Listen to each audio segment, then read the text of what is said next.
जय हिंद दोस्तों, मैं आप सभी के बीच लेकर आ गया हूं क्लास 12 का आपका चैप्टर नंबर 3 मैट्रिक्स। ठीक है, मैट्रिक्स का ये वीडियो का पार्ट नंबर 2 है। ठीक है, और अभी हम आपको टारगेट बुक का जितना भी ऑब्जेक्टिव क्वेश्चन दिया गया है उन सभी का सॉल्यूशन बहुत ही बेहतरीन तरीके से करा रहा हूं। ठीक है, तो चलिए स्टार्ट करते हैं। तो देखते हैं, सबसे पहले हम यहाँ पे आपको सोल्व कराएंगे 11 नंबर क्वेश्चन से। कितना नंबर से? 11 नंबर से। तो देखिए 11 नंबर क्वेश्चन क्या बोला गया है कि ए बराबर इतना है, बी बराबर इतना है, तो a प्लस बी कितना है, a प्लस बी कितना है ये हमें देखना है। तो सिंपल तरीके से आपको करना क्या है, देखिए तो ये इसमें प्लस कर देना, ऐड कर देना है, तो आपका a प्लस बी कर देना है। ठीक है, a प्लस बी कर देना है।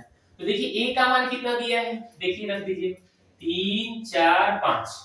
फिर b का मान कितना दिया गया है, देखिए लिखिए 1 2 1। अब जोड़ दीजिए, दोनों को ऐड कर देना है, संगत अब को एक साथ करना होता है। तो 4 हो गया, 4 और 2 6 हो गया, और 5 और 1 6 हो गया। कितना आंसर आया?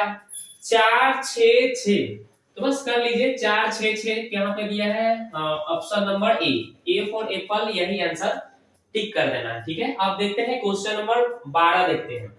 ए का मान इतना है तो ए इनवर्स कितना है। ठीक है, आपका देखिए ये पहला क्वेश्चन हो गया। दूसरा क्वेश्चन देखिए, ए इनवर्स पूछा गया है। देखिए ए इनवर्स पूछा गया है, तो जो ए का मान दिया होता है ना, तो इनवर्स निकाल, इनवर्स ट्रांसपोज करना होता है। इनवर्स नहीं, ट्रांसपोज। ए का मान इतना है तो ए ट्रांसपोज कितना है, तो ट्रांसपोज करने के लिए रो को कॉलम में लिख दीजिए बस। जो यहाँ पे ये देखिए रो है ना, ये रो वाला लाइन है, इस रो को जैसे देखिए पहले ए का मान क्या दिया है हम एक लाइन लिख के बताते हैं, 1 2 -1 -3। तो आपको जब ट्रांसपोज करना होगा ना, तो ये रो वाला जो लाइन है, ये रो वाला लाइन, ये वाला लाइन, इसको आप कॉलम में लिख दीजिए। मतलब 1 2 ऐसे लिख दीजिए, ऐसे दिया है तो ऐसे लिख दीजिए, ऐसे दिया रहेगा तो आपको ऐसे कर देना है। ठीक है, फिर ये वाला ऐसे दिया है तो ऐसे लिख देना है, यानी कि कितना लिख देना है, -1 -3। ठीक है, तो बस हमने ट्रांसपोज कर लिया, यही आंसर देखना है आपको। 1 2 -1 3। देखिए 1 2 -1 3। हाँ, ऑप्शन नंबर बी फुटबॉल छक्का मारिए। आगे देखते हैं, 13 नंबर बोला है कि यदि ए एक व्युत्क्रमणीय अवयव हो तो तथा ए का व्युत्क्रम ए इनवर्स हो तो इसमें से कौन सा हो सकता है। तो देखिए ऑप्शन नंबर बी फॉर जो बी दे रहा है ऑप्शन नंबर कि ए और ए ट्रांसपोज बराबर क्या होता है, आई, ये सूत्र है। ठीक है, तो ये ए जब ए का व्युत्क्रमणीय हो और ए का व्युत्क्रम अवयव माइनस ए इनवर्स हो तो ए इनवर्स का मान कितना होता है, आई होता है या 1 होता है। तो कौन सा ऑप्शन है, बी फॉर बॉल, यही इसका आंसर हो जाएगा, ये तो सूत्र ही है।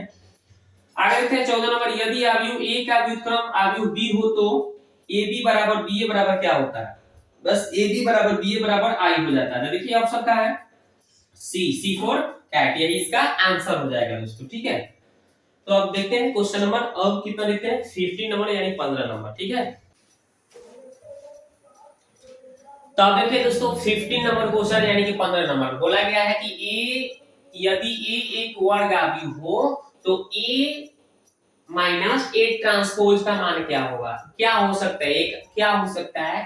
तो देखिए जब भी अगर आपको ए और ए ट्रांसपोज माइनस में दिया हो तो इसको विषम सममित बोलना है, और ए और प्लस ए ट्रांसपोज बोल देगा, प्लस बोलेगा तो सममित बोलना है। सममित अवयव बोलेंगे प्लस रहेगा तो, और माइनस रहेगा तो विषम सममित बोलेंगे। ठीक है, तो ये माइनस बोला है तो विषम सममित अवयव हो जाएगा। ठीक है, बस आंसर। आगे देखते हैं क्वेश्चन नंबर हम लोग कितना 16 से देखेंगे 20 तक। ठीक है, तो चलिए देखते हैं। तो पहले बोला गया है कि दो अवयव ए और बी के गुणनफल के लिए शर्त है।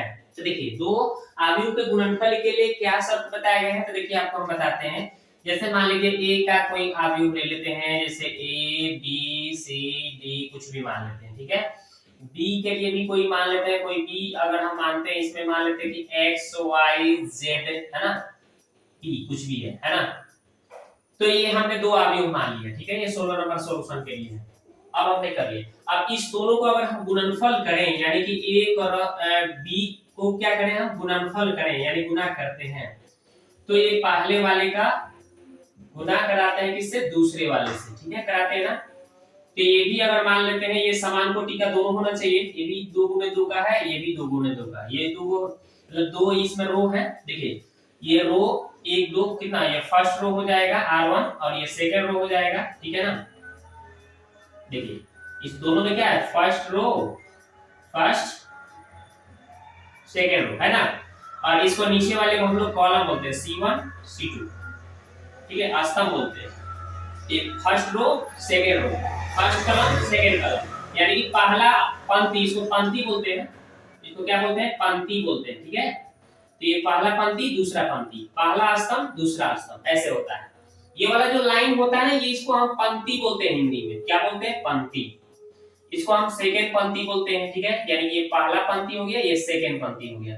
और इसमें हम जो इस तरह से रहता है, इसको हम लोग स्तंभ बोलते हैं, क्या बोलते हैं, स्तंभ, ठीक है। ये पहला स्तंभ हो गया और ये दूसरा स्तंभ हो गया, ठीक है, इस तरह से। तो हम इसको जब गुना कराते हैं तो पहले स्तंभ से क्या करते हैं, ये कब गुना होता है, कब गुना होता है, जब ये स्तंभ और ये पंक्ति बराबर होते हैं, ठीक है। ये आपका स्तंभ हो गया, ठीक है, ये स्तंभ हो गया, और ये कौन सा, ये पंक्ति हो गया। तो स्तंभ और पंक्ति कभी भी बराबर होगा तभी ये गुना हो सकता है, ठीक है।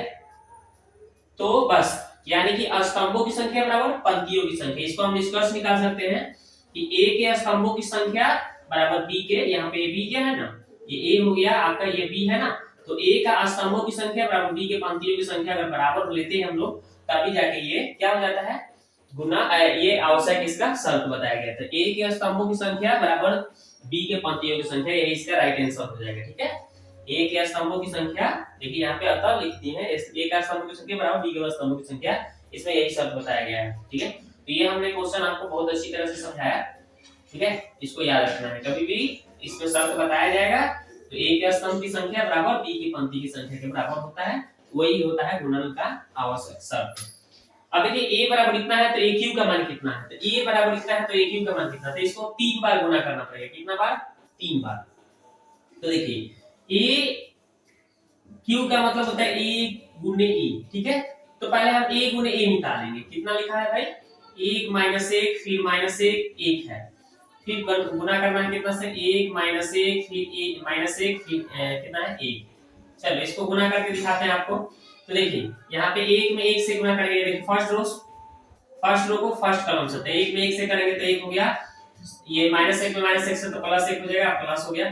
फिर ये फर्स्ट रो को सेकंड कॉलम से, तो माइनस 1 में 1 से करेंगे, 1 में माइनस 1 से करेंगे तो कितना हो जाएगा, माइनस 1, और माइनस में 1 से करेंगे तो माइनस 1। फिर इस सेकंड रो को फर्स्ट कॉलम से करेंगे तो माइनस 1 में 1 से करेंगे तो माइनस 1, और 1 में माइनस 1 से करेंगे तो माइनस 1। फिर ये सेकंड रो को सेकंड कॉलम से, तो माइनस 1 से तो प्लस 1, 1 में 1 से तो 1 हो जाएगा, फिर बीच में प्लस लग जाता है। तो कितना आ रहा है, ये जोड़ जाएगा, ये आ गया आपका 2 -2, फिर यहाँ पे -2, फिर यहाँ पे 2 आ गया ना। तो ये हमारा जो मान आया ये a स्क्वायर का मान आया, देखिए a क्रॉस a, यहाँ पे हमको q निकालना है, लेकिन मैं क्या निकाला, a गुने a निकाला, मतलब स्क्वायर निकाला, लेकिन हमें क्या चाहिए था, q चाहिए था। तो पहले हमें a स्क्वायर का मान हमें पता चल गया ना, तो हम एक बार और गुना कर देंगे तो q निकल जाएगा। तो चलिए हमें a स्क्वायर का मान हम कितना निकालेंगे, इतना आप याद रखिएगा, फिर से हम आगे बढ़ते हैं, ठीक है। तो हमें क्या निकालना है, ये a स्क्वायर का मान हमें पता चल गया, ठीक है, ये a स्क्वायर का मान। तो मेरे को क्या चाहिए था, a क्यूब चाहिए था, तो a स्क्वायर का हम क्या a से गुना कर देंगे तो क्यों ना हो जाएगा, यहाँ पे पावर 1 है तो यहाँ पे 2 है, कितना हो जाएगा 3।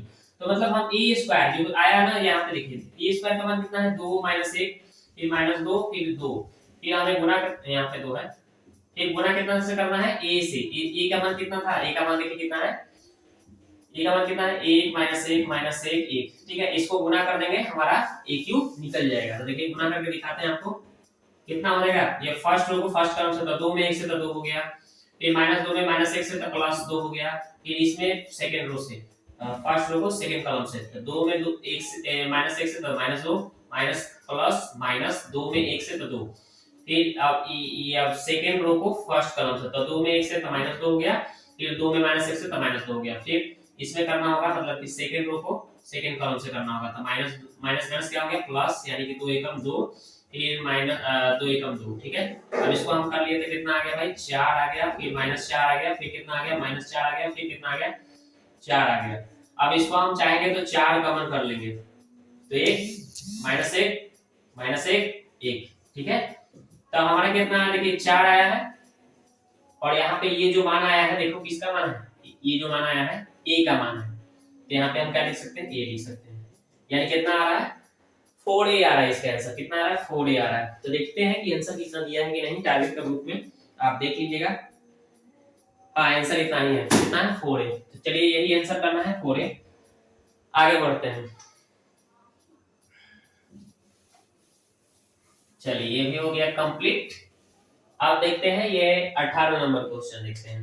बोला है कि theta plus alpha theta plus five बराबर 90 है, तो इसका मान कितना है? तो देखिए क्या लिखा हुआ है, लिखा हुआ है cos थीटा, फिर लिखा है आपका कितना sin थीटा, फिर लिखा है sin फाइव, फिर लिखा है cos फाइव, बराबर निकालना है। तो ये ऐसे गुना होता है तो cos theta into cos five, cos theta into cos five minus, इसमें जाते हैं तो माइनस होता है sin five into cos theta, sin five into sin theta. तो आपको फॉर्मूला इसका पता होगा, एक फॉर्मूला मैं आपको बता देता हूं, cos a प्लस b बराबर cos a into cos b minus sin a into sin b, ये फॉर्मूला होता है। तो इसी फॉर्मूला के अनुसार इसको हम बना देंगे, ठीक है। इसी फॉर्मूला के अनुसार देखिए ये सेट हो गया। देखिए cos a into cos b sin a into sin b, यहाँ पे माइनस है लेकिन यहाँ पे प्लस हो जाता है, ठीक है। तो ये यहाँ पे देखिए cos a into cos b sin a into sin b, लेकिन यहाँ पे बीच में क्या है? माइनस है, तो यहाँ पे हमें क्या हो जाएगा? प्लस हो जाएगा। इसके अनुसार क्या लिखेंगे? cos a प्लस b लिखेंगे। तो a के जैसा थीटा है प्लस b की जगह पे क्या लिखा है? फाइव लिखा है। तो बस cos हो गया, और देखिए theta plus five, theta plus five का मान 90 दिया है, तो यहाँ पे 90 रखेंगे। तो देखिए आप cos 90 के मान कितना आ गया? 0 होता है। कितना होता है? cos 90 के मान 0 होता है। बस तो देखिए option number B for ball, छक्का मारिए, यही इसका आंसर हो गया, ठीक है। आगे बढ़ते हैं।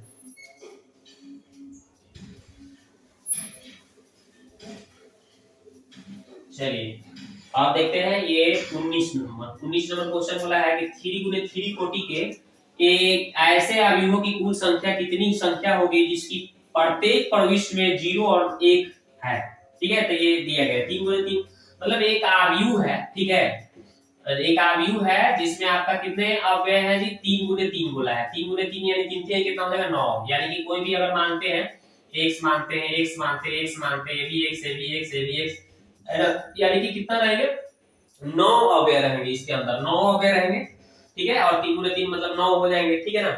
और इसमें हमें प्रत्येक में इसके स्थान पे, प्रत्येक के स्थान पे हमें क्या प्रविष्ट करना है? 0 और 1 लेना है। तो संभावना कितना हो गया? 2। संभावना कितने हो गए? 2। और अवयव कितना बार लेना है हमको? 9 बार। तो यानी कि 2 संभावना कितने हैं? 2, 0 और 1 2 है, और कितना बार हमें लेना है? 9 बार। तो 2 गुने 2 गुने 2 गुने 2 गुने 2, 2 4, 2 6, 2 8, 2 1 9, यानी कि कितना बार हमें संभावना दिया है? 2 बार। और कितना अवयव लेना है हमको? 9। तो 2 कितना बार हो जाएगा? 2 संभावना कितना बार हो जाएंगे? 9 बार। तो बस गुना कर लीजिए, कितना आ जाएगा? 512। तो बस यही इसका आंसर हो जाएगा। तो देखिए कौन सा ऑप्शन है? डी फॉर डॉग, यानी आंसर मारिए, फटाफट आंसर मारिए। 512 होगा इसका आंसर। ये एनसीईआरटी का सवाल है, काफी बार पूछा जा चुका है, देख लीजिएगा, ठीक है। चलिए नेक्स्ट देखते हैं। अब चलिए अब आपका ये लास्ट क्वेश्चन है। यदि a तथा b समान कोटि के अवयव है तो ab बराबर minus ba, ab minus ba 1 है। तो यहाँ पे जब माइनस कर देगा, यहाँ पे देखिए ab माइनस ba कर देगा, तो इसको हम विषम समित बोलते हैं। अगर प्लस कर देगा, यहाँ पे प्लस कर देगा, तो इसको समित बोलेंगे, ठीक है। तो माइनस बोला है तो विषम समित बोलना है। तो option number A for answer मारना है, ए फॉर एप्पल। अगर प्लस रहता तो ये समित वाला होता, तो ये माइनस वाला है, तो इसलिए हमने इसका आंसर क्या दिया? विषम समित आ गया, ठीक है। इसको याद रखिएगा। तो चलते हैं अब नेक्स्ट क्वेश्चन को अगले हम लोग वीडियो में देखेंगे, ठीक है। तो ये वीडियो कैसा लगा आप कमेंट बॉक्स में जाकर जरूर कमेंट कीजिएगा, ठीक है। तो वीडियो को देखने के लिए आपको बहुत बहुत धन्यवाद। मिलते हैं नेक्स्ट वीडियो में।